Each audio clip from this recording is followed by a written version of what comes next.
honest here, the time flies by and it seems to go quicker all the time. It was formed 2 years ago. However, the business itself has been in existence for over 20 years. What it was is that we were a part of Crow LLP, which I don't know if you're familiar with Crow or not, Latasha. I'm not even sure where you're located. Where are you located, Latasha? I'm in Georgia. You're in Georgia, all right. Yeah. So you might be familiar. You might have heard the name. You might not have.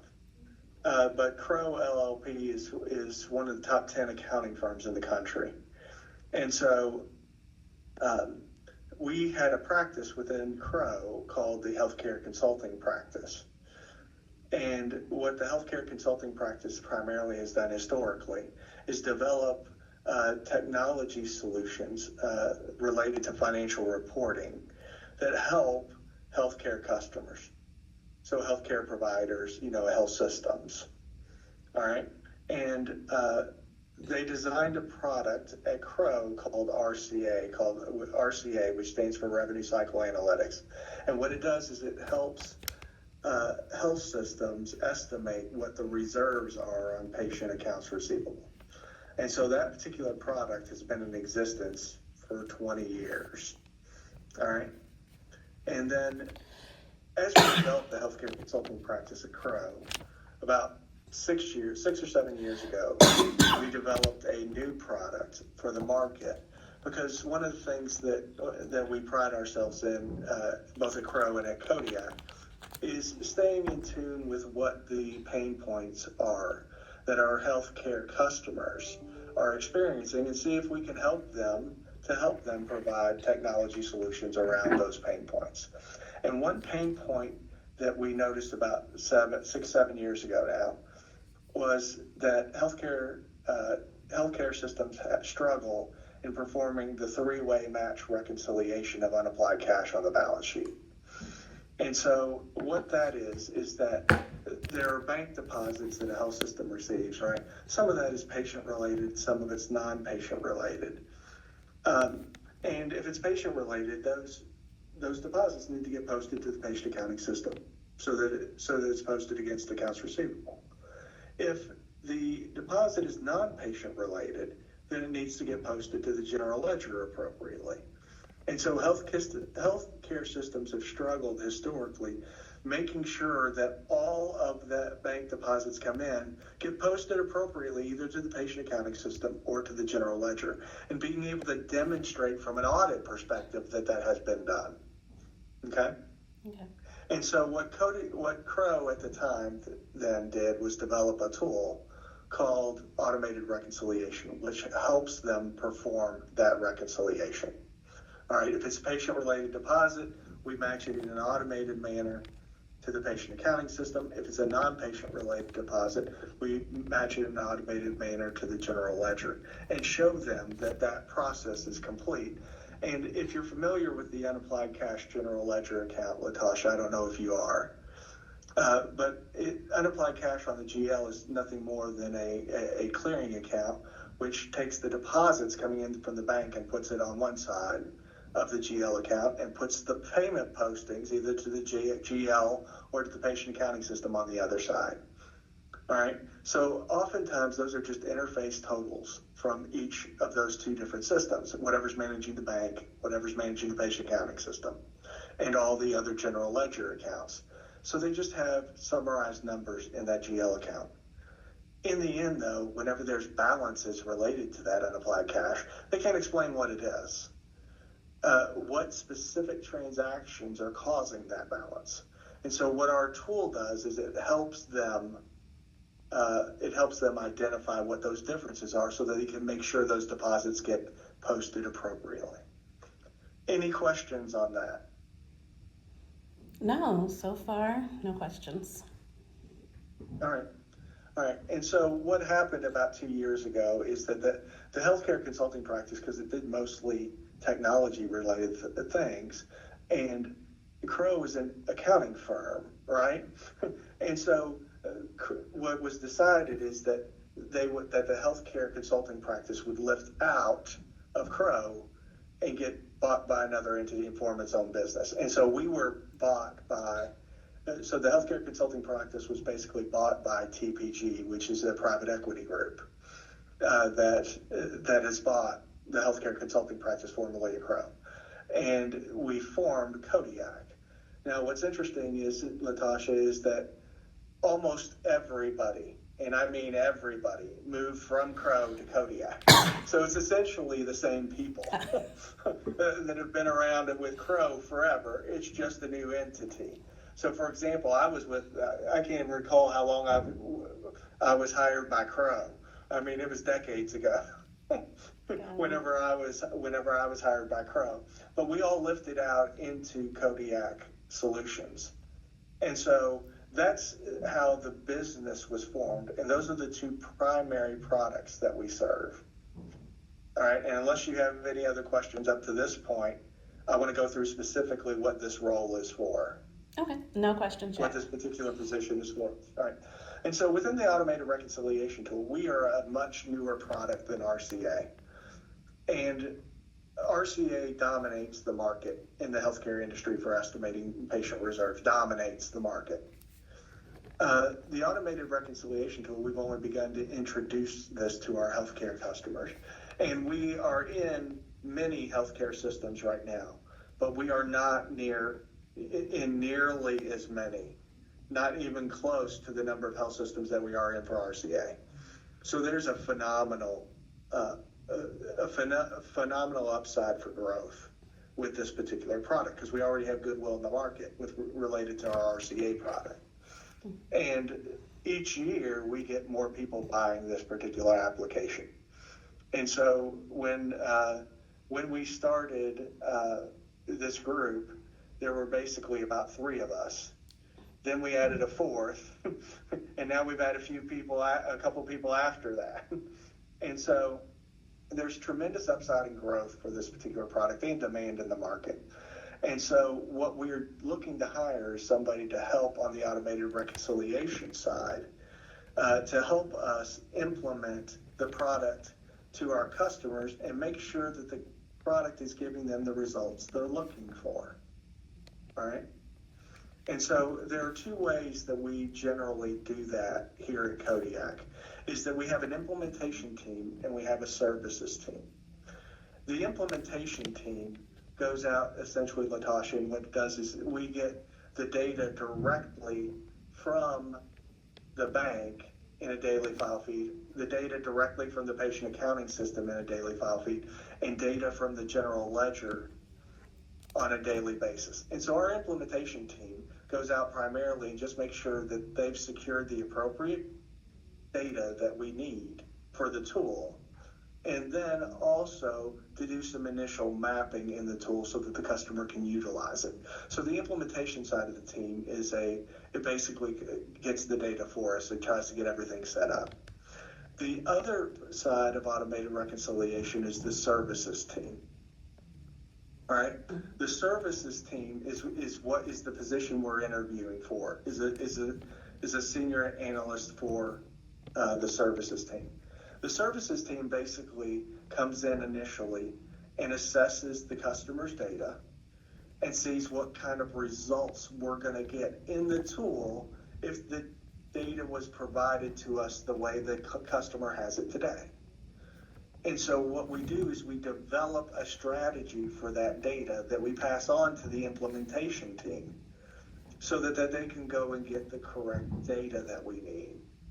And so we'll form like a strategy to get the appropriate match rates, and the reconciliation works the way we need it to. So we develop that strategy, communicate it to the implementation team, they go and get the data. We review some of the activity from the implementation team to make sure we're getting what we thought we were going to get initially, right? And then they map it, and then after that process occurs and we're getting daily files and everything's loading in and reconciling, then what we do is we go in and do parallel with the customer so that we can teach our customers how to use the product, show them the great automated match rates they're getting, and then helping them utilize the tool in order to resolve those situations where exceptions arise. Because basically, Latasha, if we have a deposit that's not fully posted, it creates an exception for our customer to work. right? So, but we teach them how to use that, how to use the automated reconciliation tool. Now, that's one of the primary services within this role, and this analyst role primarily is doing that particular work. All right. There is some ancillary work we have around the product as well. Sometimes before a customer even signs a contract to get automated reconciliation, they'll hire us to come in and look at processes that they have around the unapplied cash function so that we can make recommendations so that they're set up for success in the best way in order to use automated reconciliation. We refer to that as front-end consulting. And so basically we go in and we make recommendations as far as how to align their practices with best practices and to most effectively utilize the tool, the automated reconciliation tool. There's kind of like a sub-product off of that, Latasha. Is some of our customers, it's such a pain point at some of our healthcare customers, they don't even know what's running through their GL unapplied cash account. And they don't even know if the balance they have is right or accurate or makes sense, or whether there's old data in there that they need to write off. And so what they'll do is they'll hire us, usually with the front-end consulting project, to go in and determine what their balance should be. And so what we will do is we will look at 3 to 6 months worth of data and help them calculate what that unapplied cash GL balance is. And so as a group, we refer to that as front-end consulting, but it could be two components. It could just be a process recommendation and a balance determination. It could be just one or both. And primarily if it's one, it's usually just the process recommendation item that we would do, and not necessarily, we haven't been hired, I can remember, to do a balance determination without doing front-end consulting on the processes. So any questions on that? That's kind of like a side product that we provide. It's associated with the tool, but it's not exactly related to the tool. Any questions on that? Not so far. All right, then once we go through Parallel, what we do is we offer another product that's related to the automated, that's, integral with the automated reconciliation tool, is we provide remote assistance services. So sometimes our customers will want us to help them use the tool. And so we will actually do tasks normally that our customers are supposed to do, but we will actually do those tasks for them, depending on what task they're looking for us to do. And as part of that task, that's kind of like how they're utilizing the tool today and their using of the actual tool itself. Sometimes our customer needs special reporting to come out of the automated reconciliation tool, that we are working on creating a product to help them do that, utilizing Tableau, that will create certain reporting and reconciliation needs that particular customer has, but not necessarily all of our customers need it. So it's not like something we're putting into the tool, Latasha. And so primarily when you think about what we're interviewing for, we're interviewing for for the services team, part of implementing a customer, making sure that our customer is utilizing the tool in the most effective way. And then we have a couple products around that on front-end consulting and remote assistance. Any questions on any of that? Yeah, I did. So when you say, sorry, I'm just getting over something. But when you say, we kind of do it for them, is it that we kind of set up a SOW and we do it for them going forward, or we do it until they kind of catch on and start being able to take over for themselves? So we kind of set up a separate SOW for them, for us to actually perform this task for a period of time. During Parallel, we usually help and assist and teach and train and do all of that during the Parallel process. But if they need extended effort outside of Parallel to perform certain tasks within the tool, they can hire us to do that. Okay, got it. For a fee. All right.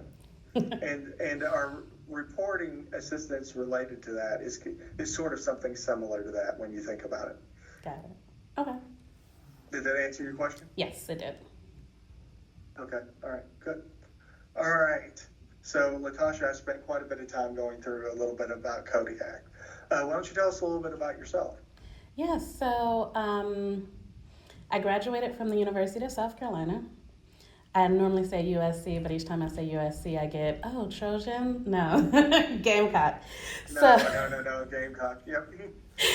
I double majored in marketing and finance, and then I had a director of studies in pre law because that was my desire to go to law school.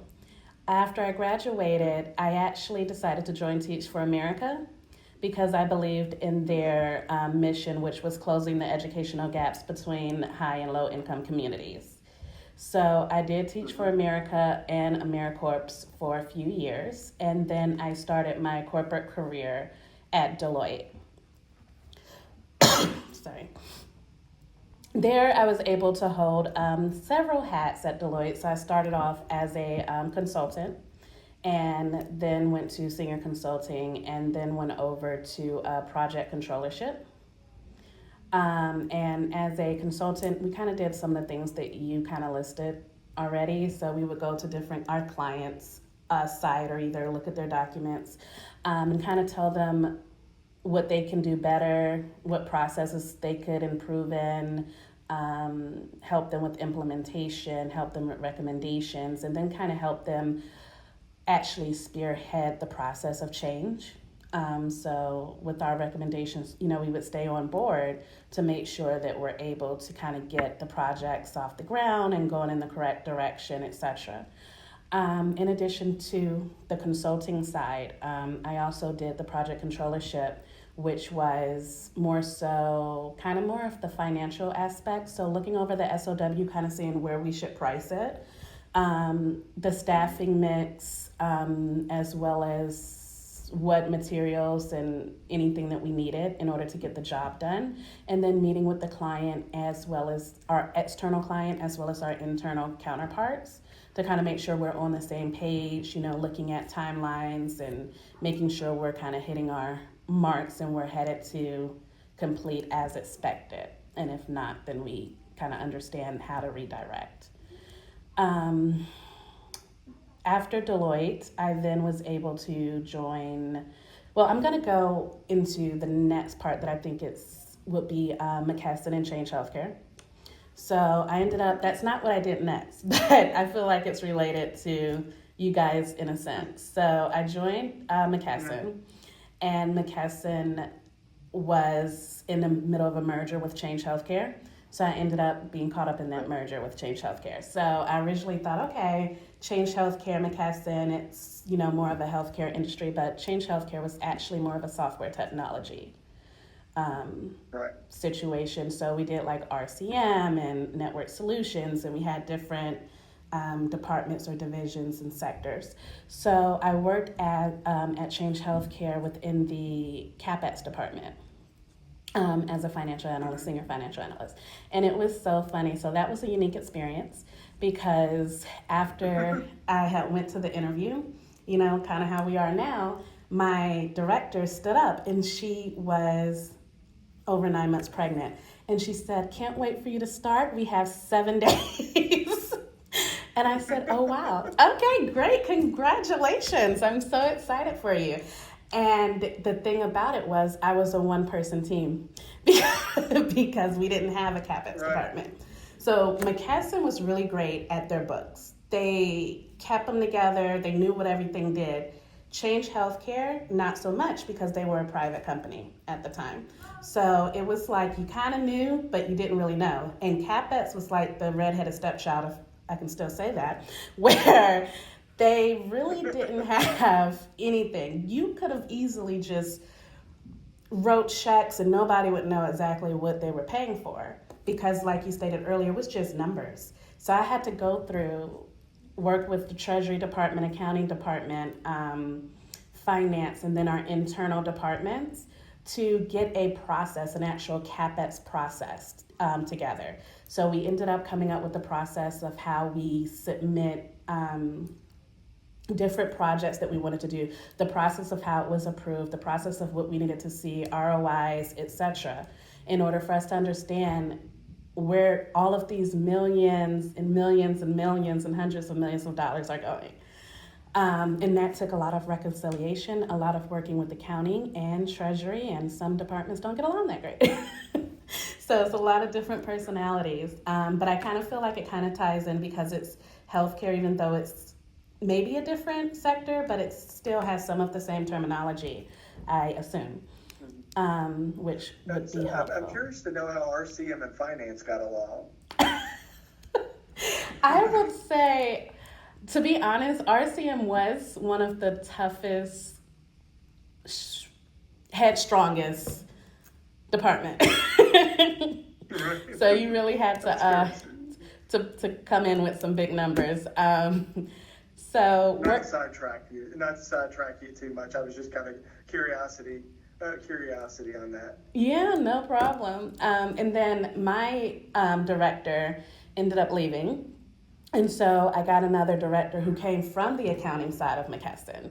So we started implementing accounting and finance and all of that great stuff. And then we were getting ready to go public. So we kind of started getting those processes and implementations kind of really buckled down so that we would be able to pass those ticks and ties when that time came. So along that process, it was, I led the capital expenditure process, managed $350 million in annual budgets, building ROIs and DCF models, and presenting analytics to senior leadership and board members. And I also worked closely with accounting teams, did journal entries, and just other system implementations. We also started working in new systems. We did Tableau and a few others, IBM's and some other ones, Hyperion, and we didn't have any system. So in CapEx, it was literally Excel. That's what it was. It was an Excel sheet. Right. So I had to work with our technology team, our development team, to figure out which system would best serve our needs, and then kind of go through UAT to kind of see, how it worked. Was it working how we expected? And then do focus groups to see if we were capturing everything that our internal partners needed as we develop the process and the systems. Because it's nothing like launching a system and not knowing what the people who's going to be using it actually needed to do and output and spit out for them. Right. So then with NCR and Fender, that was more of the corporate FP&A. So at NCR, I focused on variance analysis and processing augmentation, where I reduced closed time from 4 days to about half a day. And at NCR, I guess the funny story there was during orientation, I was told that so NCR, if you don't know, they made the cash register. And when you go check out at Walmart and you kind of look down, you'll see NCR in green letters. So they're still doing, cash registering, but it's not the old kind anymore. It's more of software kind now. So that's pretty cool. Right. But so the interesting part was they said that they actually created the word fire. So that was funny. And so then another thing that corporate FP&A was Fender. So Fender is Fender Musical Instruments, which is a guitar company. So I don't know if you guys know much about guitars and amps and things like that, but I have a few of them now. And yeah, so I started. Do you play? Yeah, not great. You play, right? Yeah. Not great. Okay. But I do play. I have like a Strat, Acoustasonic, and one more that I can't think of right now. So I don't play, but I did start learning, so I can play a little tune, just not in a band. Right. Do either of you play any instruments at all? You don't want me anywhere near a musical instrument, Latasha. Yeah, no, I don't either. My dad's a huge guitar guy, so I couldn't tell you much about him, but I hear him a lot. Let's just say. Got it. So I understand. You like what you hear. You like what you hear, right? Yeah, we can say that. I understand. So what are you doing for them? So I lead the global FP&A for multiple product lines. So like we have different product lines, whether it's clothing, so the Fender shirts and hats, and now we have like little dog outfits and things like that. And then we have the actual guitar lines, whether it's Acoustasonic or a Strat or such forth. So I also helped develop a predictive demand and pricing model, automated reporting in Power BI, and partnered with cross-functional teams to improve profitability and forecasting accuracy. So one of the most recent things was in the pricing was once the tariffs hit, we wanted to figure out how to pass everything to the customer. No type of absorption whatsoever. So I had to work with the sales department because they're going to be the ones who's selling whatever price we come up with. So they're going to have to figure out how to actually sell it at this particular price. And then I had to work with the product department because sales and product, they're not always on the same team. One's Right. goal is to actually make a product, and that's really what they're focusing on, is making a product what the customer wants. And then sales is trying to focus on what the customer wants, but also what can they do to actually sell this product. So it's kind of like Right. they're not always aligned, and they don't even always talk. So I was trying to work cross-functionally with those groups and make sure that they were in communication with each other and connection with each other. And then creating a model. So what I did was I created an AI-driven incentive framework to optimize promotions and ROIs on campaigns. And then kind of looked at the pricing from there, using different data to make sure that whatever price we decided to go to, it would not price us out. So, we're so high that nobody's gonna buy it, right? Because it's a guitar, it's not a necessity. Or that we're priced so low that we're not gonna make our profit. So it was really getting a tool that kind of looked at the data, looked at different data points to make sure that we were within that type of framework where we would kind of see the ROI that we desired. And then kind of looking at things like discounts, bundles, and promotional timing that would affect sales and margins and things like that. So that was at Fender. And am I leaving off anybody? Let me look at my resume. Fender, Change, NCR, Deloitte, Teach for America. Caught up. So that is pretty much kind of my little spill on my resume. I know I kind of went out of order, but we definitely kind of, in my roles from consulting to project controllership to kind of working in the FP&A from the healthcare side, and then working for FP&A from a product sales side. It really entails kind of a lot of things that this role is looking for. And then honestly, with my Teach for American role, that was actually one of the hardest roles that I did. So I taught middle school, and because I double majored in finance and marketing, I think they took the finance side and thought that I should be a math teacher. And so they put me in math, where I taught algebra and calculus and pre-algebra, and I'm just like, wow. It's not the same math. So it wasn't. And then understanding how teachers are nowadays, I thought that they gave me what I taught and I went with it, but actually I had to create it. I had to create my lesson plans. I had to create the work based on a little sentence that they give us, which was the objective. And so from there, we also, for Teach for America, had to submit data for the test scores for our students and things to see how to get them to the level they needed to be. One thing that the Teach for America role helped me with, that I carried throughout each and every one of my roles, was learning the different types of learners. So you have people who pay more attention when they can see you, or people who kind of learn better when they can hear you, or you have the hands-on people. And so that's kind of helped me throughout my entire career, because it helps you understand, after you get to have a conversation with someone, what would tailor more to them. If you're teaching them something, or if you're providing them with a report, are they more in the weeds where you need to give them detail for detail, or they're more high level? Are they more hands-on where they have to do it themselves and kind of watch you do it and you kind of stand over their shoulder? Or if you give them some instructions, will they be able to kind of roll with it? So I guess that's why I'm kind of excited about this role. Honestly, I had never heard of you guys until I kind of seen it on LinkedIn. And then when I looked at the role, I was like, this is kind of cool because it encompasses um, the consulting aspect. It's not the average FP&A role. So it seems like it's never a dull moment. It's consistently changing, and it gives you an opportunity to kind of do more than just balance sheets and P&Ls. You actually get to have the consulting aspect. You get to talk to people outside, client facing. You get an opportunity, I'm now learning, to actually kind of teach people, maybe be a little hands-on. So it seems like it's a lot of problem solving, but a lot of opportunity to do different things, which would really prevent you from being bored. So All right. that's it for me. All right, that's great, Latasha. Thank you for that. Greatly appreciate you going through all that with us.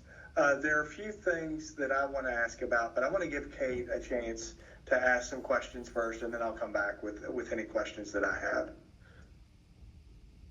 Yeah, no, thanks, Eric. I think just trying to get a better understanding today of, what you're looking for in your next role, like what are the key attributes of the role, kind of why you're looking to change things up from Fender. Oh, okay. So with Fender, I was living in California, and although it is a fully remote position, they prefer for their employees to be located in either Hollywood or Scottsdale, Arizona. And I've decided that I'm moving back to Georgia, and they kind of want, like I said, somebody to be located in Hollywood. So that was why I'm deciding to, depart from Fender. And were you asking why this role and what I'm looking for? Yeah, basically what you're looking to get out of your next role. Yep. Yeah, so honestly, originally I was just looking for another FP&A role. Just something where you kind of look at forecasting and budgeting and send off your reports to management. And then after I talked to, I believe his name was Jason, and I seen this role, I thought it was really, really cool because it allows you to do different things. And then after talking with Eric as well. So I think this would be something that I would be interested in because it allows you to do the consulting aspect. It allows you to do the FP&A, the financial aspect, which we all know and love. And then it's a part of a growing team and growing organization. And with the way everything is going with automation and with, AI and different things that's just going on in the working sector, you want to try and find opportunities where you can add value in different ways that isn't going to be as easy to do with AI. And it seems like this role would be one of it. And then CODAT specialization in healthcare, revenue cycle management, and reconciliation solutions, it feels like a natural next step for me. Okay, great. I guess, is there anything that Eric kind of, when he talks through just the role itself and what we do, is there anything that, you kind of think would challenge you with this role?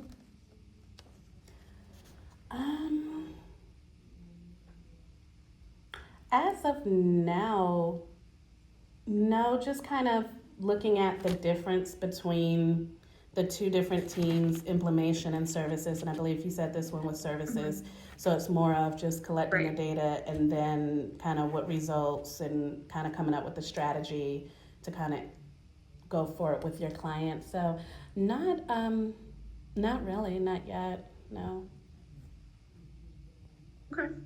And then I guess too, I think just kind of, I always ask on the other side of that, where do you think you'll kind of excel most at within the role?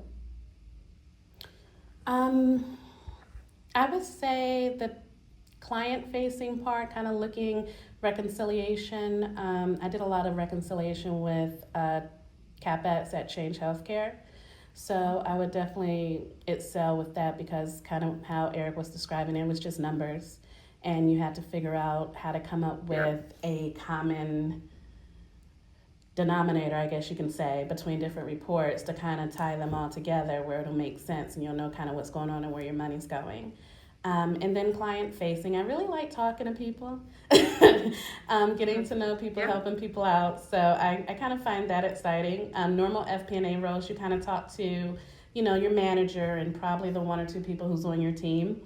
And then you talk cross-functionally here and there, but with client-facing, it would be kind of like going back to the old days in Deloitte, where I got to kind of Yep. meet different people and kind of do different things. So I think that's really exciting and something that I'd be great at.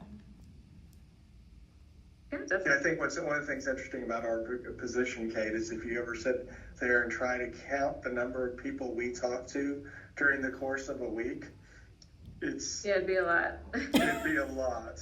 Yeah. Right. Definitely. Yeah. Those are my initial questions, Eric. If you want to, I'll give you some time to ask them and. Okay. Yeah, Go so I ahead. have a couple of questions that I want to focus on, Latasha. One is that how much experience do you have with like banking related activity? Have you done anything in your professional role that where you've had to review bank activity, like a BAI2 file? Are you familiar with that? So not familiar too much with that particular file, if I can clearly remember. But banking, as far as that experience when I was with Deloitte in the project controllership, we had to kind of look at the banking aspects for when we received payments and what payments were going out to make sure we were following the SOW. And not only that, but with our resources as well. So when we got an SOW, it would encompass all of the fees, whether it's staffing or equipment needed or, whatever type of implementation was needed. And then it went to another system.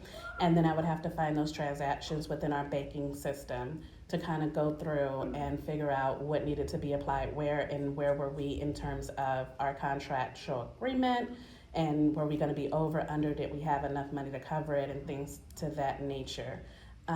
In Fender, I did a little bit of banking, but it wasn't too much with any forms. It was more so with licensing, where I would help with the invoices. And then when the invoices coming in, making sure that sometimes when the invoices come in, it all depends on who would enter them in the system. Sometimes you got this great detail where you know exactly where it went, and sometimes you just got a number and you had exactly no idea where it went, and it didn't match any invoice that you ever send out ever. So you had to kind of reconcile that and figure out exactly where it needed to go to make sure that you were receiving all of the payments needed from the work that we did with our licensees.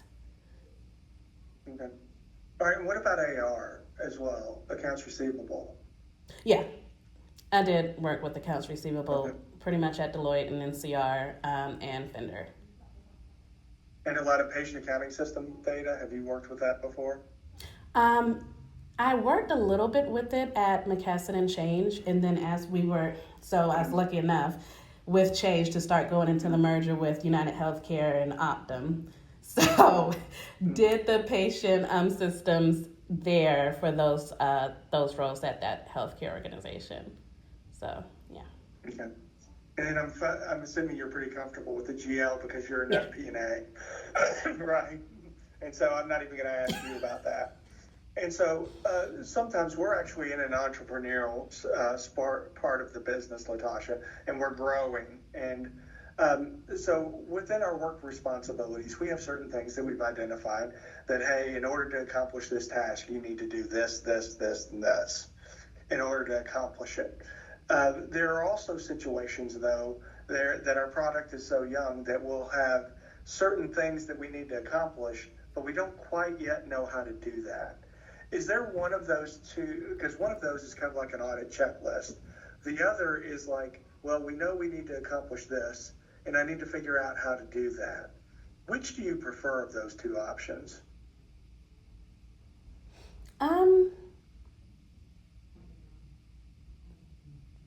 I mean, either one would be fine. I don't think I have a preference. For the second one, kind of knowing your end goal, but not knowing exactly how to get there, that can be kind of interesting because you're able to creatively find that route.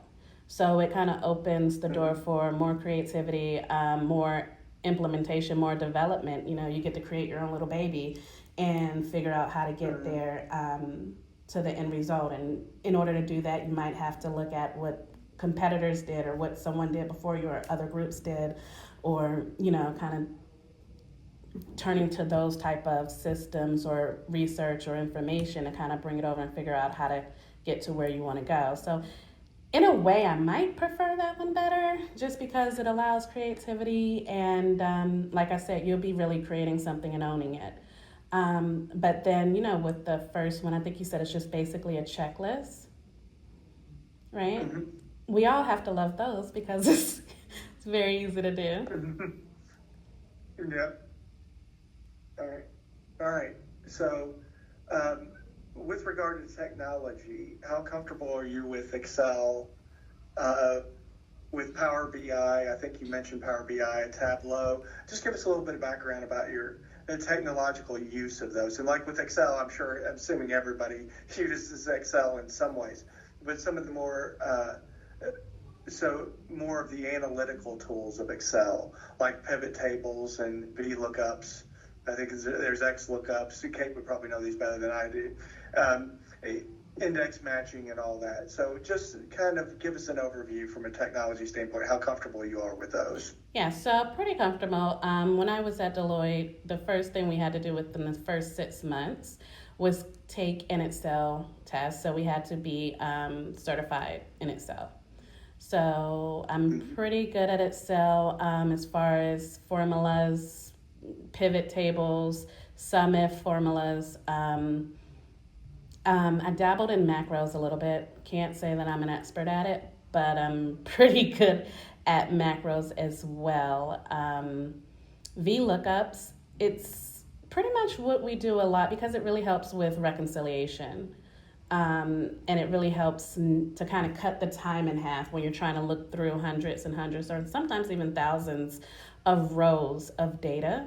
Just knowing how to do those formulas and knowing how to kind of implement the correct formula or the correct pivot table and knowing how to operate through Excel. I think it's kind of at the high priority list for FP&A roles.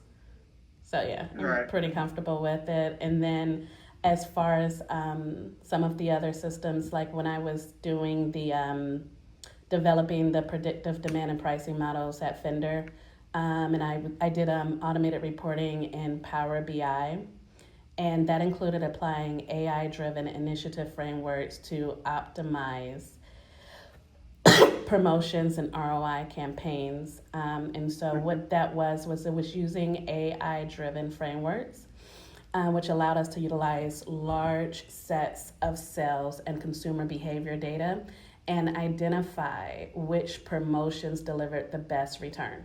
So, for example, we discovered that targeted promotions on a mid-tier guitar during seasonal periods produce higher ROIs than a broader discounting. And then by applying those insights, we were able to optimize our promotions calendar and improve our ROI on product campaigns. And by doing that, so what I used was advanced Excel modeling and BI tools like Power BI to kind of build these predictive modeling and kind of understand and learn the outputs and scripts that came behind it. Okay. All right. I think that's all the questions that I have. Any questions you have for us? Yeah, I do. Okay. Do you have any remaining questions? Okay, fair enough.